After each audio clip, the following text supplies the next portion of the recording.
नाज़रीन, New Delhi government boys high school में साइंसी मेलो लगाए पियो। शागिर्दनि साइंस, इंजीनियरिंग, आर्ट ऐं मैथ्स सब्जेक्टनि मां साज़, आवाज़, क्रेन मशीन, पेड़ियूं, टच सिस्टम, पास्कल लॉ, पखा ऐं ॿिया मॉडल्स तैयार कया।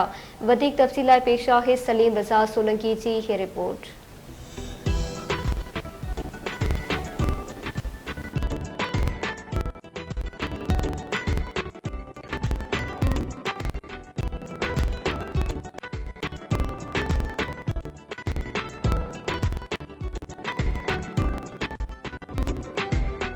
तालीम खाते पारां सिंध जे सरकारी स्कूलनि जे शागिर्दनि में सब्जेक्टनि खे सम्झण ऐं तालीम सां दिलचस्पी पैदा करण लाइ स्टीम जे नाले सां मुक़ाबिलो शुरू करायो आहे, जंहिंमें शुरूआती तौर स्कूलनि अंदरि, जंहिं बाद ज़िले ऐं डिवीज़न सतह ते मुक़ाबिला कराया वेंदा, जंहिं बाद पूरी सिंध मां कामयाब शागिर्दनि में मुख्य मुक़ाबिलो करायो वेंदो।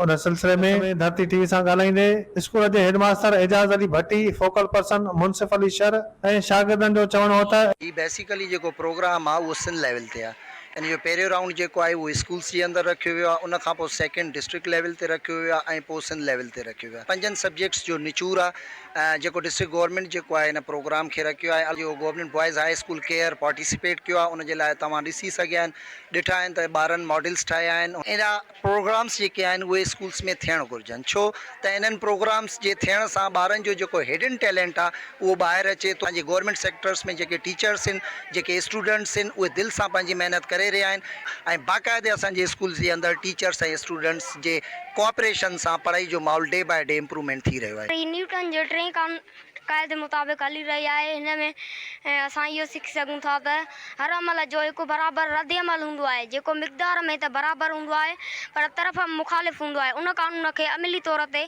ॾिसण जे लाइ असीं हीअ हिकु ॿेड़ी ठाही आहे जेका उन कानून खे अमली जाम पाराए थी। इहो रोबोटिक काम हाइड्रोलिक सिस्टम ही सब्जेक्ट फिज़िक्स मां अथव।